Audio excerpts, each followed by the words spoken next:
welcome to Conversation 473. Everybody, we're back for another night discussing the efforts to have a gentleman from Ghana who's been held at the Richmond Hill prison for the last 11 months, almost a year he's been there.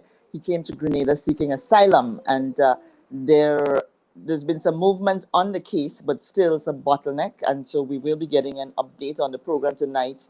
Is Erica Willis, an attorney. Margaret Sharif is also on the program. And Rolanda is here, of course, and Kitaka is here. We didn't get connected to Margaret. Rolanda and Kitaka, my usual suspects, are also on the program tonight. So we're talking about the situation with Abdul Aziz, Ghanaian who has been here being held for a very long time without any dispensation to his matter. As we talked about on the previous program, he is at Richmond Hill Prison on immigration violation charges, but he came here and requested asylum. He went to the Red Cross office, and from there things went downhill, and he ended up being charged and incarcerated. So Miss Willis is his lawyer, and she's going to give us an update on what's going on with her client at the moment. Welcome to the program, everybody. Kitaka, Rolanda. Hello, welcome. Hi. So welcome. Thank you guys for coming on the program. We'll get into the discussion right after a word from our sponsor, Kitaka. It is time for Grenada to define for herself what independence means. What has happened here this morning has made me feel confident to face the future with fortitude, strength, and with hopefulness. People begin to understand that our lives don't have to be so hard. Things can change, you know. We are all currently facing the same crisis and very similar challenges. And no one can afford to be myopic or bigoted in this fight. We have no choice but to work together. We have heard the call, and we are determined to come out of this pandemic greater than we entered. So welcome back. I hope our viewers are on and sharing the live. Invite your friends to join us. A very interesting conversation tonight. It's going to touch on injustice, refugees. I'm sure it's going to get to the race issue, and you don't want to miss that discussion tonight. So welcome to the program, Ms. Willis.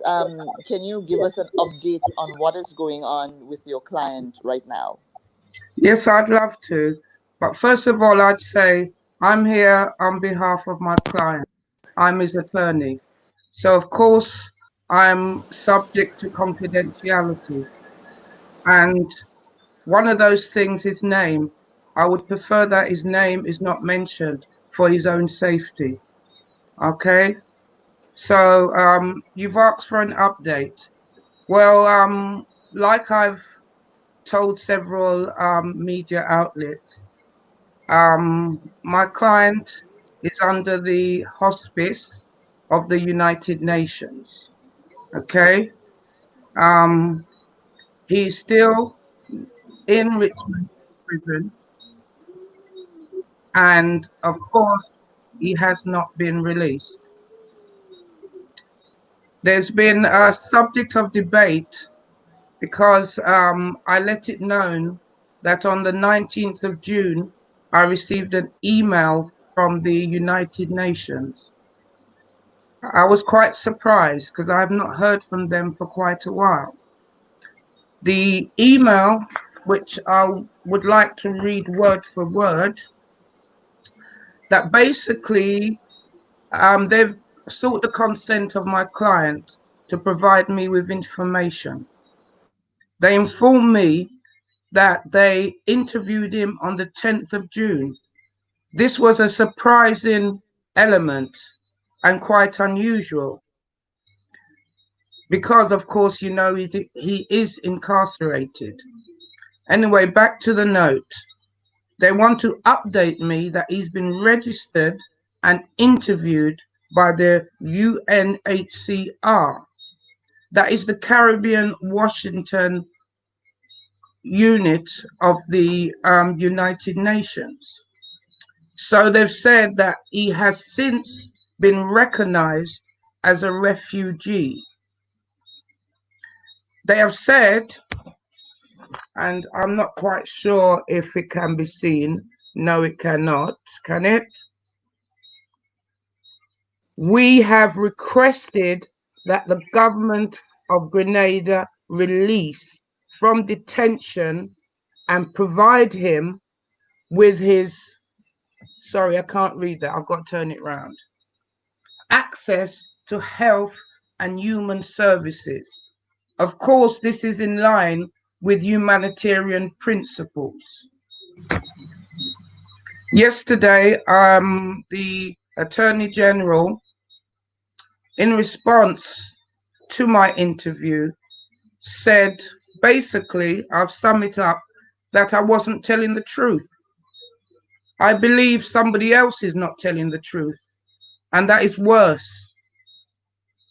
My client is incarcerated, and he has been so for over 10 months. And basically, I'm appealing for everyone to assist, to make the government recognize that our Black brother should not be incarcerated. He came here for help, but they decided to charge him for illegal entry.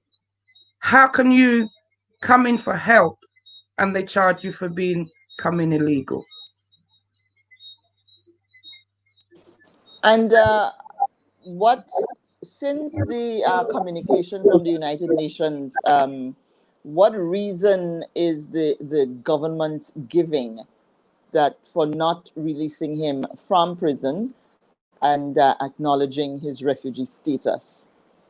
They've said that he's been charged, not convicted, charged with illegal entry. And there's a deportation order to deport him back to where he came from. Also, Miss Willis, there's a question here from the chat. Does Grenada have a refugee policy? No, no policy. They are part of the 1951 Refugee Convention. But if I may comment here, Kitaka, although Grenada hasn't got enough part of that law, they have received refugees before. This is not the first refugee that has come into Grenada. I think this year alone, they have received 5, but it seems it's the 2 African ones that was jailed. I would really like to know if the others were Africans as well. And the United Nations, I have spoken to them as well. They said, Grenada is like a friendly nation. It's like having a battered woman and having a refuge center where that person can go to. So Grenada has taken in refugee before. They have opened the door, for refugees. So it's not the first time. It's not anything new to them. And remember, I knew about this. The only how we knew about him is because we were told that he was a refugee. It's not something we just pull out of a hat. When we went to get the other gentleman, we were told that there was another refugee up there. And all what we did, I would like to appeal to the people out there. I don't want to make this, let us don't make it political or who is right and who is wrong. As I said, I did my DNA and 30% of me is from Ghana. Let us just have, pity, especially what is going on now. I grew up in England and I've seen, the disadvantages that has been taken the way our men has been treated. We just had an airplane of, I think, 80 Grenadians being returned home. You know, let us show some humanity. He's been up there now for nearly 11 months. I have offered to take him in. I'm not going to rely on the government to help in any way whatsoever. I'm going to take the full responsibility. I'll give him shelter, I will clothe him, whatever he needs. And I would just let us appeal to the human side of us. You know, especially, let us look at what is going on wrong now. The gentleman came in and he did all the right things. He's not he's from the Commonwealth. People from the Commonwealth could come in to Grenada without a visa.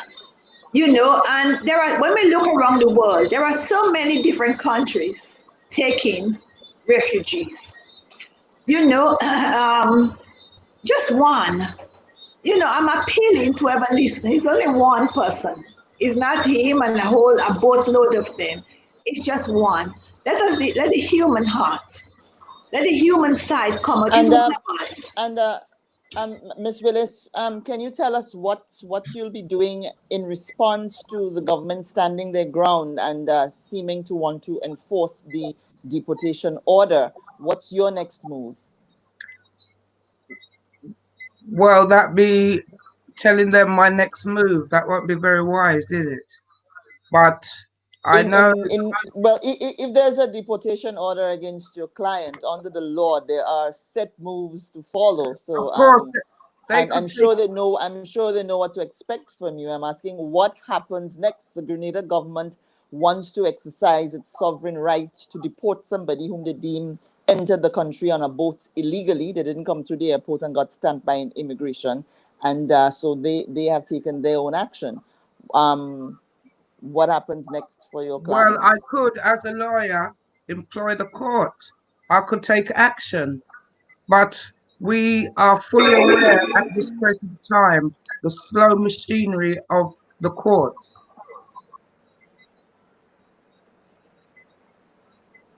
So what happens? Basically, we all, as well as legal action, we all need to beg the government. This is, as Mrs. McQueen says, this is one individual.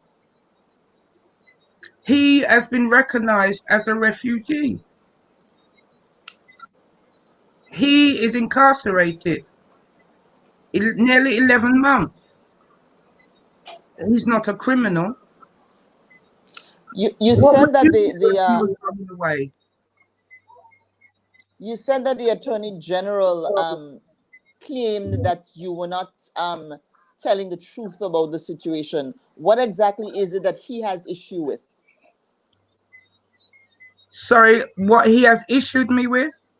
No. What is the problem that he has identified? He says that you are not telling the truth. His problem. What was he referring to? His problem.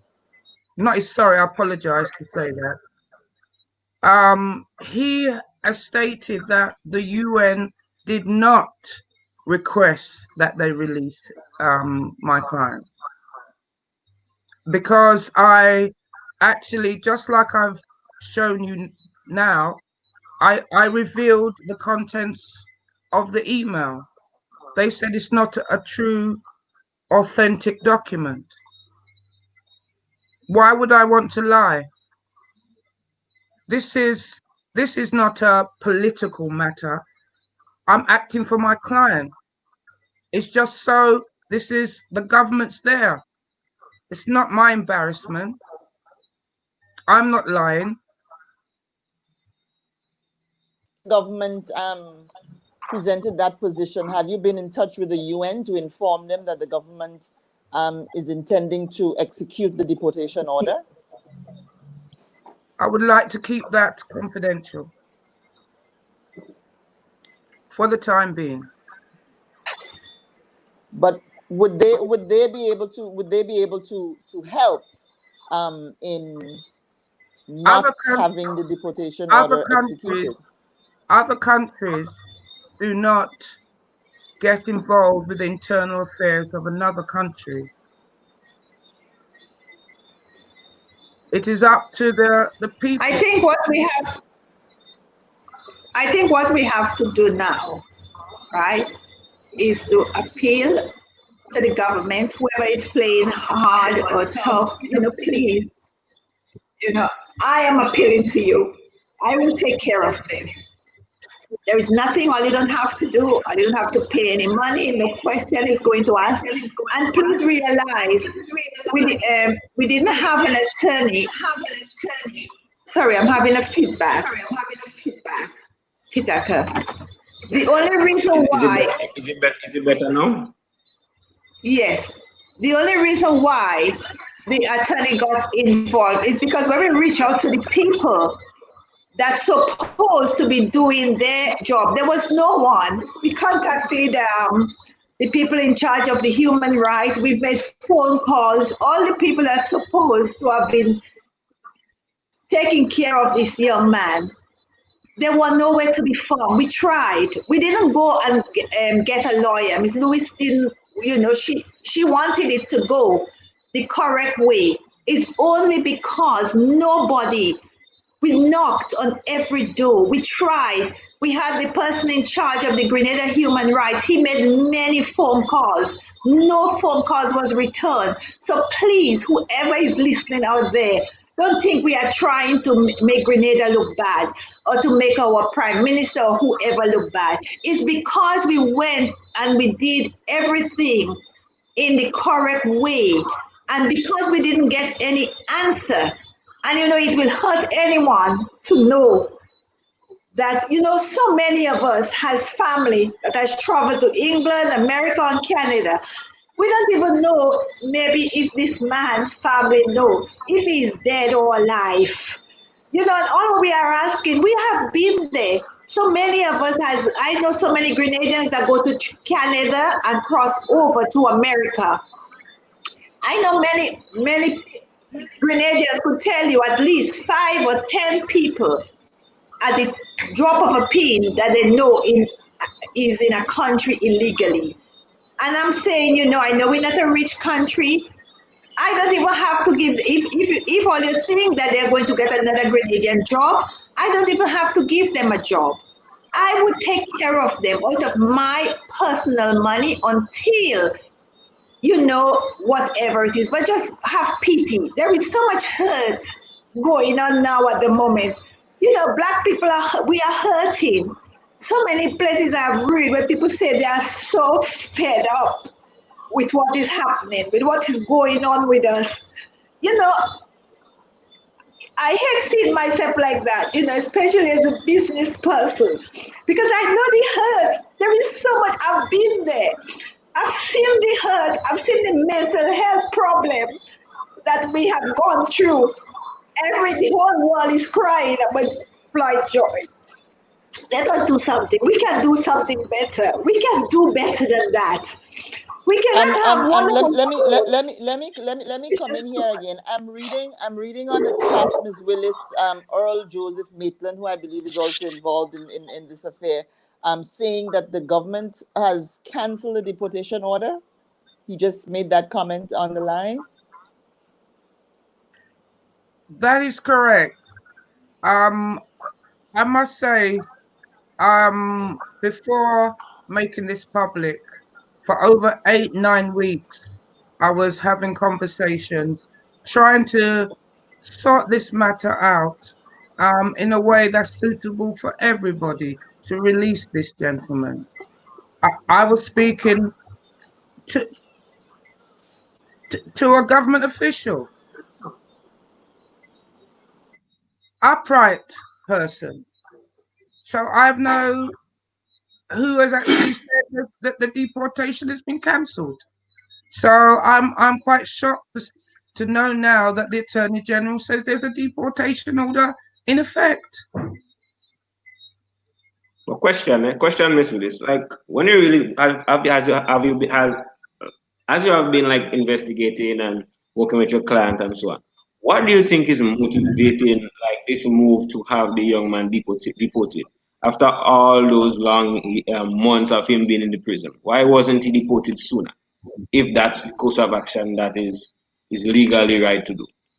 I'm not quite sure, but I'm sure if COVID didn't happen, it would have occurred. I don't think so, Miss Lewis. Well, I think they forgot about. I think they forgot. What if I just finish? I think they've forgotten about him, Miss Lewis. That's what I think. I think they had forgotten about him because he's African. That's what I believe. He's black man. He's African, and they've forgotten about him. Because if this did not happen with the other guy, we would have never knew about him if we didn't go and get the other gentleman released. We would never have known about him, and he would have still been there. Miss Willis, let me apologize. I don't think he was forgotten. 11 months, He was not forgotten. 11 months. Let me ask another question, please. He went to court on the illegal entry charge and was put from what I understand, or from what I found out, he was remanded for 11 days and never made a court appearance again. So is it that the deportation order was made in his absence, and is that legal? Not as far as I know. He never had legal representation until April this year when I intervened. So question is the question is at what point was it a fair trial? Was it a fair trial? Like, well, there was no trial at all. There was no trial. As far as I understand, he made his court appearance and was remanded for 11 days. Once you're remanded, you must reappear in court within a specific, within a set time. You can't be indefinitely on remand. That's what the law says.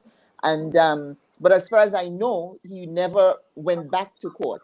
But there's a point within which a deportation order was made based on what the Attorney General is saying and based on what his lawyer is saying, that a deportation order was made. So I'm trying to understand at what point it was made, and can you issue a deportation order in the absence of someone who is actually available to appear in court? I believe you should ask the Minister of National Security. So question for you, Ms. Willis. Based on what has transpired and how this has been handled, is there like a case there for you to sue the judicial system or whatever system that has not went through the proper procedure to deal with your client? Is there a strong case there based on what you're seeing? Well, if you was in prison for 10 months when you come somewhere to seek asylum, do you think you'll have a strong case? You're answering questions like Jesus tonight, and you're giving me a lot of parables. I'm a lawyer. These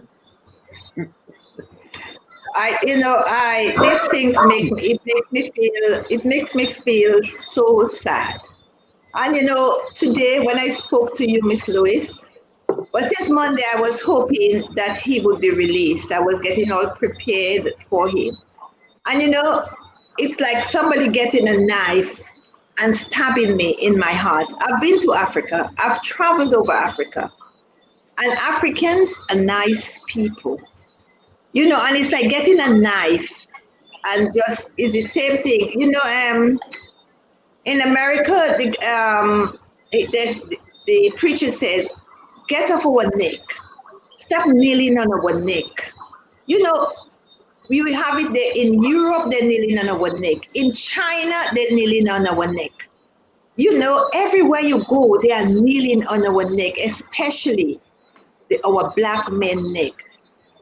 Can we just embrace our people for once? Even if whatever happened, let us investigate. Grenada is a small place. Where can he run? Where can he hide? And if he wanted to hide, as I've said, he could have come in like all the tourists and them coming. Remember, he came in on a boat. So nonetheless, he could have just come in and just disappeared, married a Grenadian and get the states. We have criminals coming in here, known criminals. We have people coming here stealing our money. This person only come and say, and remember, when people asking for seeking asylum, that does not mean they have to stay in Grenada. It's only a safe place. You know, and as I said, I'm a businesswoman. Everybody knows me. I will take the responsibility. Because you know the reason why I would take the responsibility? I have seen suffering. I have seen our people suffer. I have seen, you know, we see on Facebook every day a white man and a black man commit a crime. The white man will get 2 years, the black man will get 25 years. We cannot do that to our own people when other races are doing it to them. What example are we showing them? You know, as I said, whoever, maybe there are people listening, please, if we did it the wrong way and we upset somebody, forgive us. We didn't want to embarrass anybody. All what we were trying to do, we were fighting. Like this person was our brother, our father, our son. It was no embarrassment or nothing to make a point. We went to the correct people. The door was closed. Miss Lewis has other things to do. You know, it's only because the door wasn't open to us. That's why Miss Lewis had to go the other way. But we did not do it, please, to embarrass anyone. We went, you could call Mr. Coy from the Grenada Human Rights. He tried, everybody tried. Nobody, we could not contact anybody else. Please, please, I'm begging. Well, what is happening? What is happening with this gentleman certainly is not unique. I mean, we have a lot of our own Grenadian people we know personally, people we've grown up with, people we've rode on the bus with, and so on, who are in dire straits at Richmond Hill Prison. So I'm not sure if saying that the gentleman is being singled out to be treated badly because he looks like us is a fair position to take, especially when we don't have all of the information on the situation. The Richmond Hill is full of people who are desperately in need of proper legal counsel to get them out of situations like that. Have you been able to speak to your client recently, Miss Willis? And you know, what is he in good spirits? What's going on with him? Yes, he of course they have TV there. Yes, I speak to him. Yeah, I'm allowed to speak to him. So that is one good thing. But I must say, jumping on, there's a Black Lives Matter sweeping the world, but there's Black Lives Matter in the Caribbean just as well as in Europe. And I believe our gentleman is in the same way. The color of his skin has made him stay a bit longer. Remember, Miss Willis, you saw the first gentleman, and I keep saying that. You remember the state that we found him in. You remember how scared he was. Up to now, as I said, this young man cannot open a bottle. If he tried to open a bottle, his hands is like this, and he's only 25, I think. That is how his hand is shaking. You remember we to try to get him out of the station when they told him he was free. Do you remember the panic attack he had? He was so scared even to leave. He refused to leave. You know what he had been through. He said how the way they treated him in the cell and how they were laughing at him and how they ridiculed him. Mrs. McQueen, that is what I'm saying. We should look how we treat each other. We are looking how the whites treat us, but we should look on how each other, black on black, treat each other. That is the problem. So the question is, from all of this, in terms of what we're experiencing and what we're learning, Miss Lewis, what do you recommend that we could put in place to really deal with these kind of situations better going forward, in terms of based on what we see happening here now with this individual? Well, basically, first of all, we've got to stop making it a political thing. This is not a political thing. This is a humanitarian matter. This is to preserve life. All right, that's the first thing. Then the government should try and implement policy that it will not. Asylum seekers is not a burden on the state. At the moment, my client is a burden on the state because he's in prison. If policies and procedures are put in place, that will prevent matters like this happening. When an asylum seeker comes into a country, they don't. If a country does not want them to stay, let them go somewhere else. You do not need to lock them up in prison. That is the problem.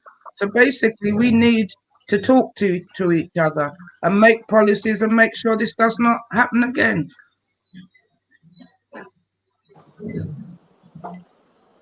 So, okay. So, if let's say, for instance, if the UN says, okay, he has a right to become a refugee and so on, and Grenada moves forward to go against that, and he's in prison and he gets deported and so on. Like, what are some of the potential consequences Grenada can face for taking such an action, or if there is any consequence that Grenada could face for taking that action with the guy? Okay, well, on a normal human way, at the moment, this is causing embarrassment to Grenada. But if they deport him, just imagine the bigger embarrassment.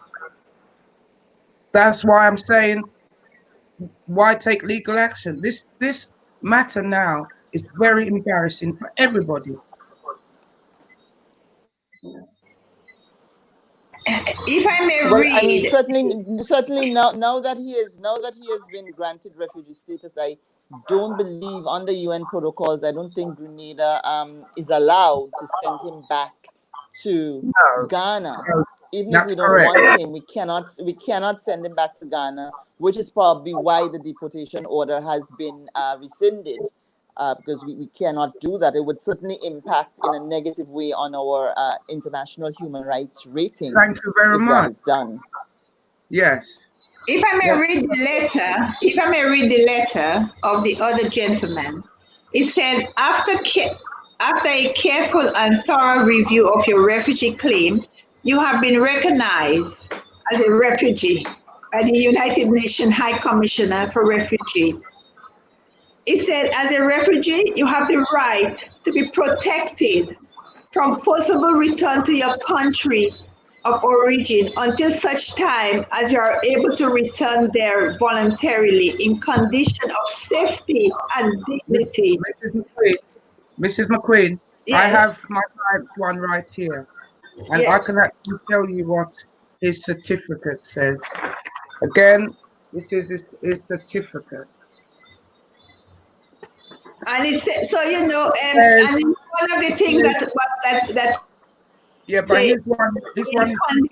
Everybody's different. I know, yeah, well, everybody's different. But what I'm trying to say is that to return in dignity. It doesn't matter how low somebody gets, but we all want to keep our But dignity. hold on. His one says he is a person of concern to the United Nations High Commission for Refugees and should be protected from forcible return to a country where he would face persecution. So that's what I'm saying. Why would they implement a deportation order? This is from my client. I did not get it directly. He has given me his permission. It's not from, he's got it from the UN. My client in prison has sent it to me. So What I I what cannot I find understand. curious though is as recent as yesterday, you said the Attorney General of the country, one of the highest That is offices in the land, that is that's why I'm claiming saying that the documents is not authentic. that Um, is correct. Certainly a strange turn of events, because I would think that the UN would also officially inform Grenada of their decision. They would have to. But That if is I may why I'm say, saying somebody's we have, lying, but it's not but me. we have not heard, even though this letter for the other person been dated. I think he get it now, maybe 3 weeks. I have not heard anything from immigration. So this gentleman has received, the other gentleman has received his refugee status. They have not given him back his papers. They have not contacted me to know if he is okay. Nothing. They just, and obviously the United Nations will not make that decision without telling Grenada. You know, but one of the things, Kitaka, I would want to raise, I never realized that the Red Cross was still in operation in Grenada. And I was shocked to be told that they knew about the refugee that I am helping out. And these people has never contacted me. And I've been told that the Red Cross gets so much money and the United Nations is paying Grenadians big money to be able to go into prison and to look after human rights. Not one of them, and this case has been all over social media. People are speaking about it. I've had members of the public going to the police station when this gentleman was there and leaving food package for him, offering him money. And the Red Cross has never contacted me. Immigration has not contacted me. No one has contacted me. Why are we accepting aids and money and handouts if we know we are not going to treat these people with dignity and respect when they come to our island asking for refugee status? They should go up and say, no, human rights, we do not respect human rights. So if refugee, let the head somewhere else. You know, the Red Cross is not saying anything. The people for human rights is not saying anything. I feel like I've taken on something that is just so big and there is no support. The people and them that are accepting the money from the United Nations, they should give it back. Well, Mrs. McQueen, you know the maxim, if you don't go and ask for help, you're not going to get any. But the Red Cross are there to assist with refugees. They receive funding from the United Nations to do so. And then you gentlemen went to them first. Miss McQueen, yes. Since in the case of Lionel Thibault, who is out and living here as a refugee, did you contact the authorities? Did he contact the authorities upon his release to request his papers back? And did you inform the Red Cross? I was told that there was no Red Cross in Grenada.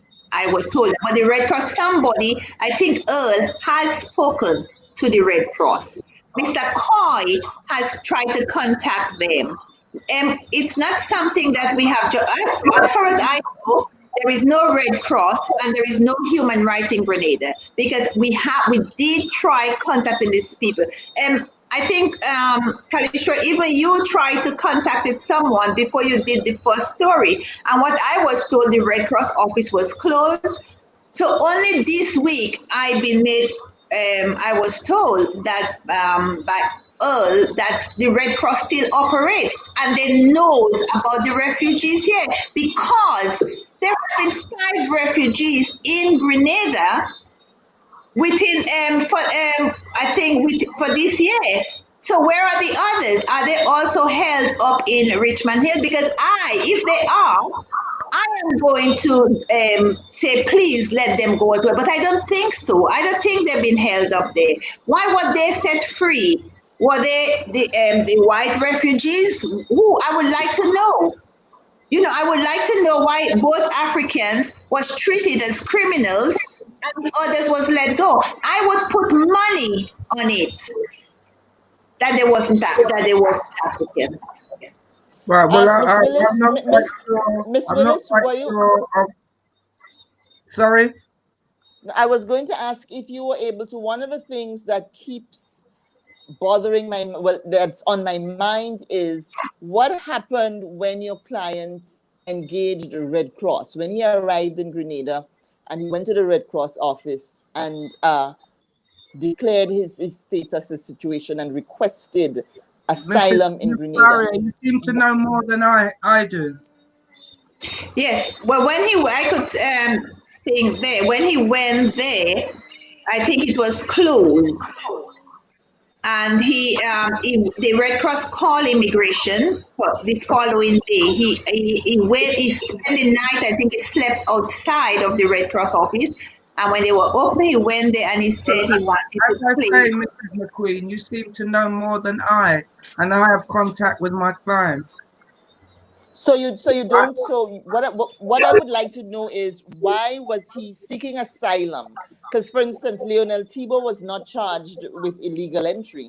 I said In to fact, you he, when he I did first not started enter the illegal. conversation, there's certain matters that I class as confidential and I will not discuss. So you're I'm not able to say why it is that the lawful authorities in Grenada felt that your client had But committed a crime and entered I don't illegally. know. They have not told me. Kalisha, they were doing exactly the same thing to the other client, to the other person. It was going down the same way. The younger guy, remember, he was on hunger strike. He was even on suicide watch.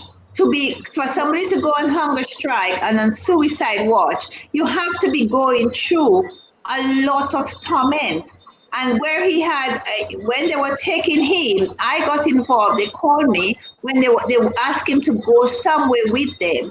And obviously, where he coming from, when the police said to come with you, that means you are going to die. And he turned around and he said to them, because he was prepared to die, that you will deny me life on earth, but you will never deny me that in heaven. So he was going. If he didn't make a fuss about it, and he was in such of a state, I think he would have been. They was taking him to Richmond Hill as well, because remember, he was in the cell for nearly for over 3 weeks, and it's when we get involved, that is when something started to think. When they were laughing at him, they were ridiculing him in there. So I think it was the same conversation. If Kitaka did not get arrested and meet that young man in there, we would never have known about that. And you know something, if I had met somebody and somebody said to me, Grenadians treat visitors like this, when you look at our tourists, everybody, when they speak about Grenada, when you look at it's the best place. The people are so friendly. The people are so welcoming. I wonder how that will do when people reading that in tourism. Tourism, if you're a refugee, Grenada, if you're a refugee and black, you may end up going to prison. I have friends from Switzerland that came over here on the boat, and they invested in Grenada, they buy in land in Grenada, they're doing things, they are free, they come in and out,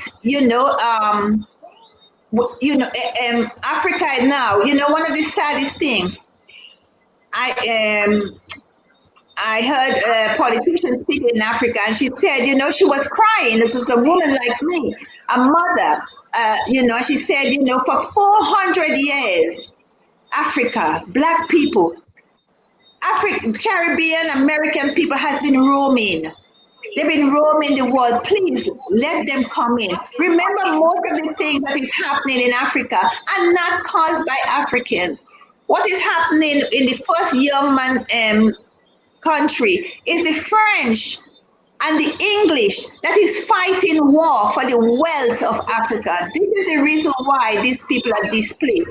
Nobody wants to leave their family and go. Can you imagine the guy that's staying with me? On his father's side, every member of his family on his father's side is dead. He doesn't even know where his mother, his brother, anybody is. This is the type of life these people and them are coming from. We can put them through that. This young man could be my son. He's old enough to be my son. And every day I worry about my son. Can you imagine what that mother, wherever she is, must be thinking my son is dead? Okay. Well, for me, how I look at it, it all boils down to put laws aside, put this aside, put everything aside. Let's just look at it from a human perspective. Let's see, an individual, let's see the first individual that was rescued. It's not like the individual say, okay, let me go to Grenada and lie down on some nice beaches and sip some mocktails and so on, fleeing death, fleeing prosecution, fleeing from, those kind of horrific circumstances is something that I think a lot of people here might not be able to empathize with. And I think like it calls for us to be more empathetic to things that may be outside of our sphere of experience. And I mean, it's not far away to just go on YouTube and see what some people across the globe face on a day-to-day basis in places where it's war-torn, where there's a lot of famines and so on going on, where individuals have to flee for their lives with just the bare clothes on their back. And then I know growing up in a community, we grew up taking in people and showing support and helping our brother down. Even right now, during the COVID-19, I get so many calls every day from people who cannot pay their rent, issues with landlord, who don't have money, and so much things happening. And I think right now, it calls for us as a people to be more connected and empathetic and loving and compassionate to each other. I mean, if the individual has no place to be and no place to stay and is seeking to get some sort of refuge, at least the individual has to be heard out. And I mean, we make a decision if he is good or not, and we ensure that he is respected and gets the basic rights that an individual supposed to have. Because at the end of the day, I think who feels it knows it. And if we, God forbid, one, me, you, or whoever is in that situation, we would want to be helped and we want to be assisted. And so government officials, prison authority, whoever, I mean, at the end of the day, it's an individual, and we have to think about things like that. At the end of the day, I mean, it's a unique circumstance. I mean, I don't think an individual would leave Ghana or wherever he came from and just come to Grenada and say, okay, I'm coming here to lie down and chill on the beach. I mean, it's tough times, and we have to be our brother's keeper. And as a Christian nation, like I want to hear the church speaking out about this, the Red Cross and other people, because it's another human being facing the full brunt and pressure of life. Thank you so much, Papa. Remember, as a people, there is Miss McQueen, Miss McQueen, Miss Willis, can you tell us why your client needed to flee Ghana? Unmute your mic, Miss Willis. Your mic is muted. Unmute your mic. I've said that before. Matters are being investigated, so there's certain things that should not be in the public domain. So I cannot actually answer that, not yet. Maybe next week. Yeah, but the people flee for different reasons.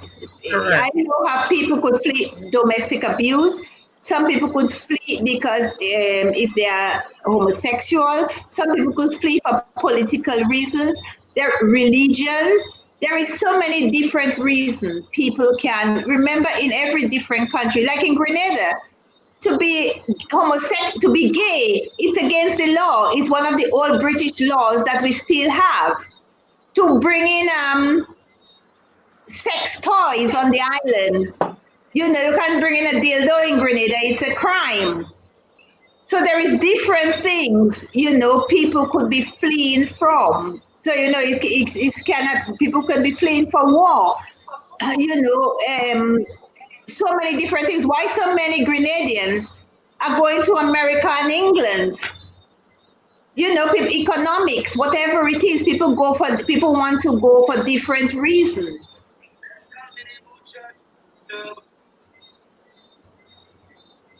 Are you there, Ms. McQueen? Can you hear? Yes, yeah. Yeah. I just think it is time. This is going on long enough. And as I said, we just had a plane load of Grenadians came back. Thank God they're coming back to a country where they're not going to be tortured or, they have family and they have loved ones, hopefully, that they can go back to. But when as Donald Trump said, when he started to send back them, all the undocumented people that's been over there for years, them, the children, and the whole lot, we don't even have place that will be able to put them. Hopefully by then the Chinese, they buy up. Well, if I may comment, Ms. McQueen, I mean, certain thoughts I have, I never really share them out loud sometimes. But for me, I've always been bothered by, the borders and the man-made borders and demarcations and the laws and so on that the humans has brought onto the planet. Because for me, I fundamentally feel that from somebody come out of the mother womb, there's a fundamental right for them to have access to the basic human rights. And that should be something that all governments, everybody, every human being around, me, you, if we look and we see a brother next to us that don't have the basic human rights, we should all spring to action to help them, no matter what. Because I mean, like, we didn't create the earth. The earth was created and there before we came here. We are only here as we have a little responsibility to utilize it and manage it in a particular way. And we have to do so for the betterment of every single human being that's here. And so it always pains my heart where we have people who is illegal immigrant and illegal this and illegal that and so on and don't have a place to rest their head. I mean, if God looking at us right now, I mean, he will be like, what? You didn't make no land, you didn't make no seed, you didn't make no plants. Why are you going on with you? Like, let's really, we need to put these things aside, because we even the COVID-19 showing us now that if we don't connect and care for each other, many of us are going to bite the dust, and those who have to help those who don't have, and we have to spread the bread and help each other. That is the order of the day. And in the situation of these individuals who seeking asylum, as well as people who facing it now, people who are wrongfully, as Kalishta said earlier on, the amount of people that wrongfully get put in jail for who personal vendetta happen with who, and all kind of different things. We have to really get our act together as a human race to move forward, or else we continue to sink deeper and deeper into a darker state of existence. Well, yes.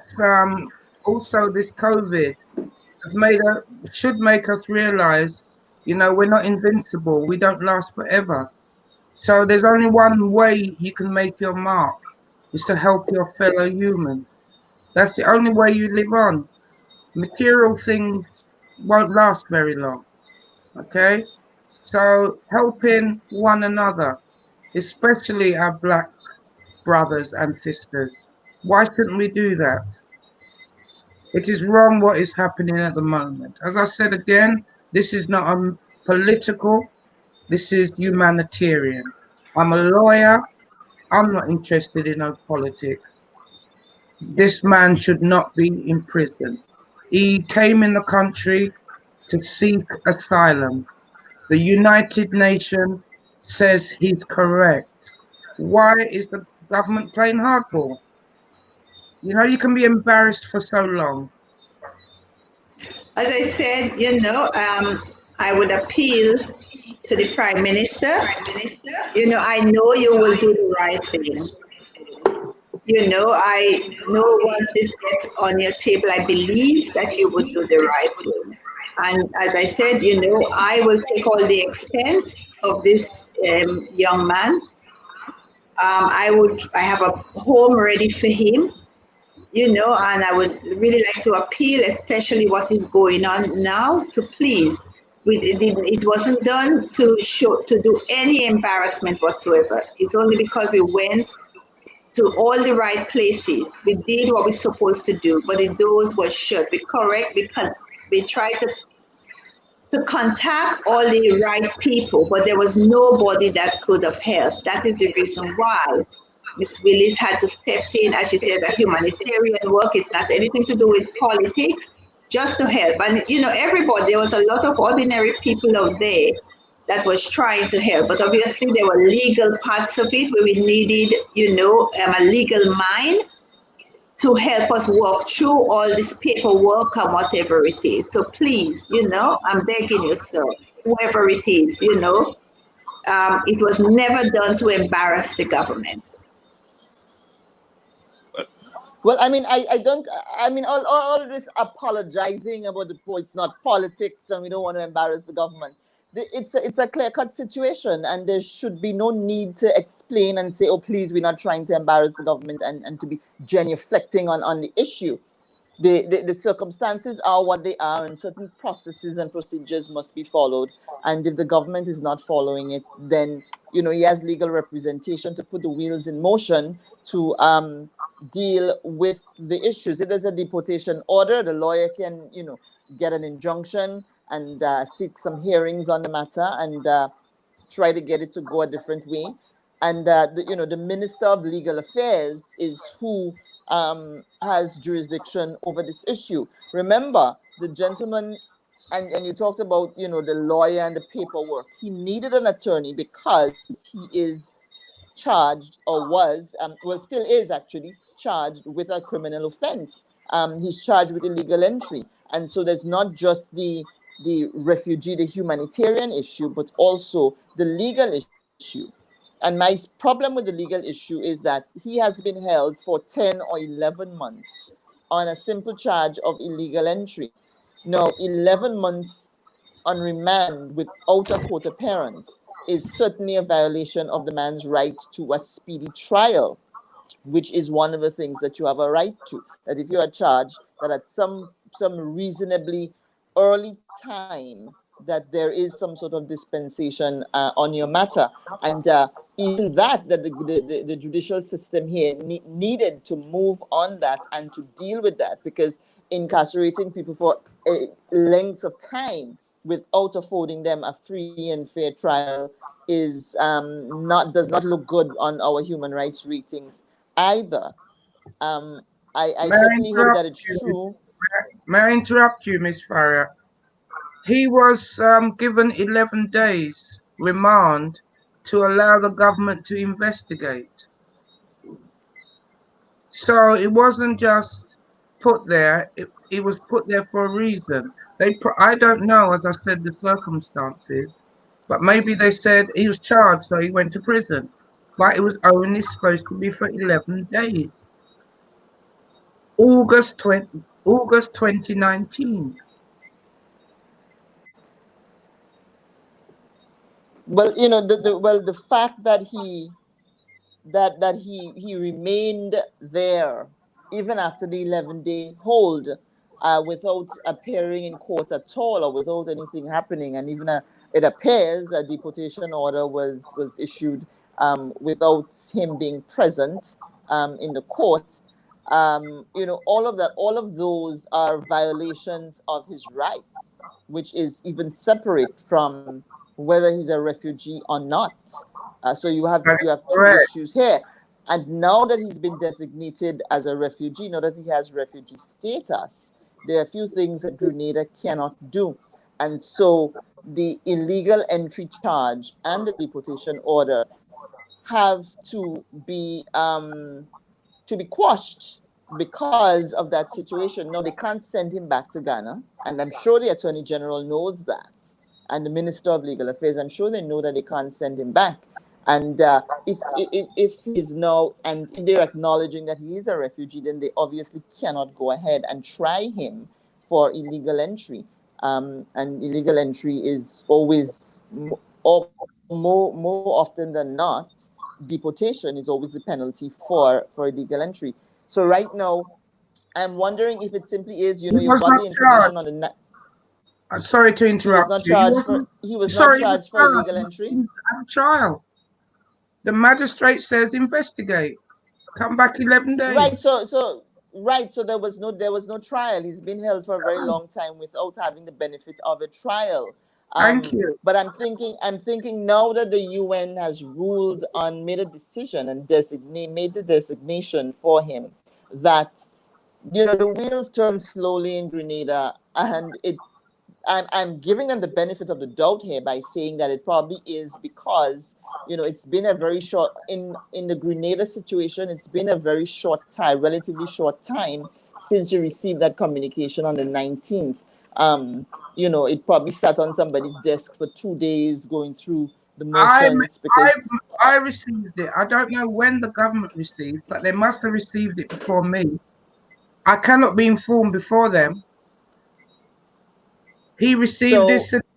He received this certificate. Oh, I've just got the date of issued. 10th of June. Well, the other one received, that was 2 days before the other gentleman received his on the 8th of May. So obviously something is working in the ministries. Obviously, maybe they're on strike or they're not, because, you know, if the United Nations is not going to issue it to them and not issuing it to the government, you know, they could easily pick up the phone, just as and phone the United Nations and find out it's just a phone call. Because if you want to phone them, it's just a phone call. You pick up the phone and especially with the government, they would have no problem. I'm sure they have all the right people to get in touch with very, very quickly. They have all the correct phone numbers, so there is no excuse why, if Miss Willis has wrote to them, send them all this information, rather than coming on is it the governor general or whoever it is coming on the news and saying what Miss Willis was saying was incorrect. He could have just easily pick up the phone to the United Nations and get the correct information rather than going by Miss Willis's information. He could have easily get it just with the click of a finger. He could say, right, disregard hers. But why didn't he just pick the phone rather than speaking to the television company and denying it? He could have said, right, let me get information. We haven't heard from the United Nations as yet, but we will make a telephone call. And it would have been sorted out. Well, I mean, we're out of time. Certainly, I did not hear what the Attorney General said. So I cannot comment too much on what he could have done, would have done, should have done in this instance, because I'm still not exactly sure on what he's taking issue with. There are a lot of things about this case that don't add up, and people's rights being violated in Grenada is not an unusual thing, but there are a lot of things about this case, just in the way people acted and handled the matter, that does not add up. From the time the police chose to arrest him and charge him with illegal entry when they found him at the Red Cross seeking asylum, that is unusual, and I'm still trying to find out what it is within that time frame there. Your story is true, because I have not heard that from my clients. Okay, so I'm not asking you a question here, Herika. I'm speaking, and I'm saying that I don't know why it is that the police felt it necessary to charge him with illegal entry rather than refer his case to the UN, because at the time we did not even have the COVID crisis to contend with at that time. And also now at this point, with documentation from the United Nations that one of our highest officers in the land, the Attorney General, apparently is willing to go on the record and publicly say that the situation is not authentic.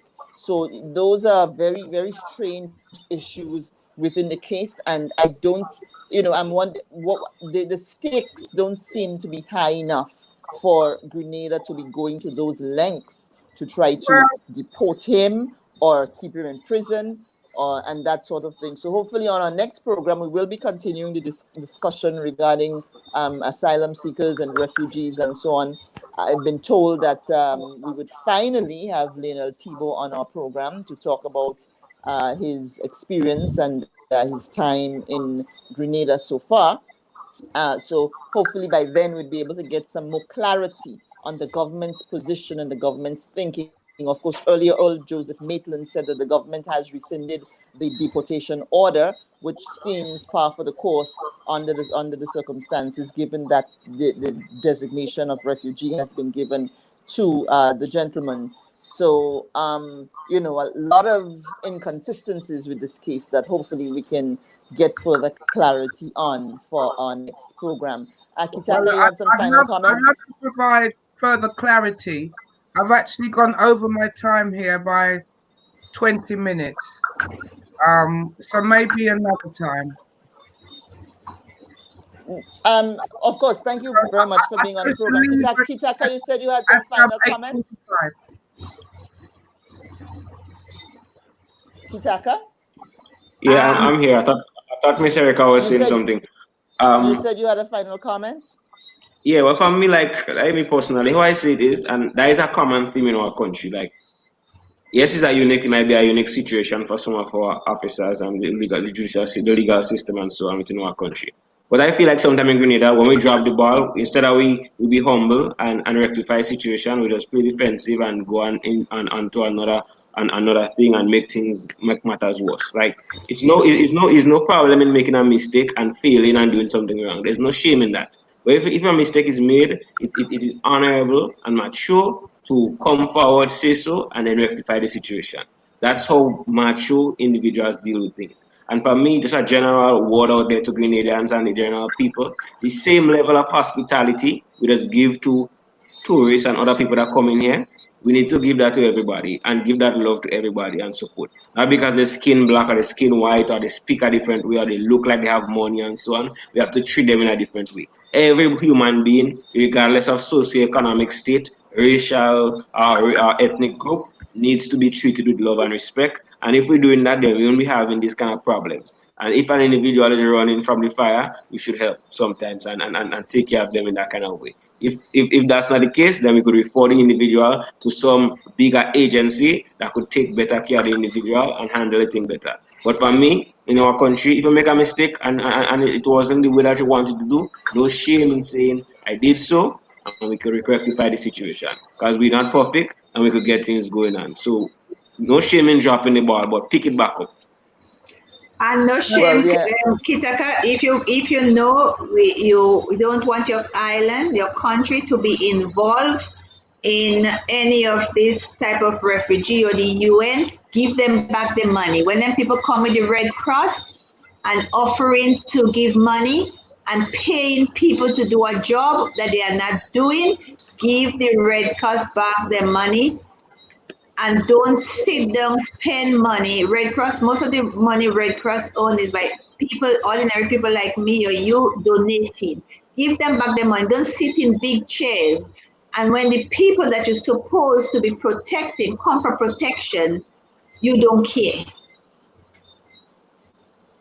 Because I know they know about it and no one has called me to find out. Maybe they must have scared I will ask them for some of the money they are getting to be able to look after these people and them that need it.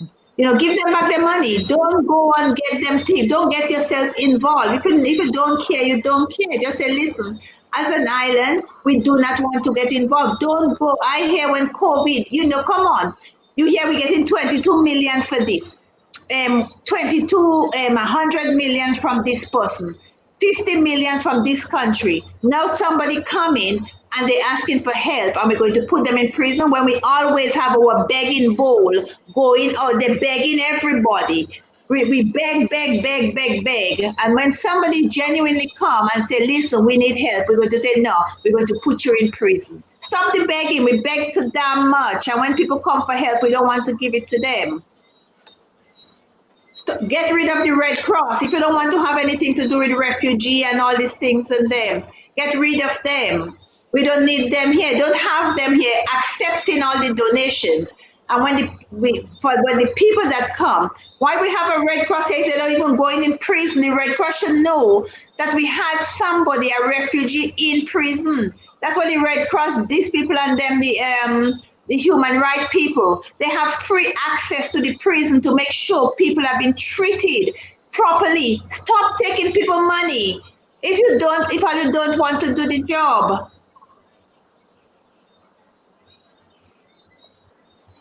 Well, people not doing their jobs and sitting in big chairs is also, unfortunately, a normal circumstance, a normal situation for Grenada. I certainly hope that the authorities, the Attorney General, the Ministry of Legal Affairs would take that situation serious, communicate with the United Nations, and if this gentleman needs to be given refuge here, that we go ahead and do so as we are obligated to do. We are actually obligated to give him refuge and protection from persecution and not send him back to his home country under the circumstances. It's not something that we're really allowed to do, given all of the conventions and that we've signed on to and all of the things that we have ratified. We cannot do that. Of course, the Grenada Human Rights Organization needs to begin to show some more teeth in engaging on issues, both on issues that affect locals, issues that affect Grenadians, right here, as well as those that affect people like Mr. Aziz, who is in prison right now after seeking asylum here. That we certainly need to. I don't feel the presence of the Grenada Human Rights Organization at all. From personal experience as well.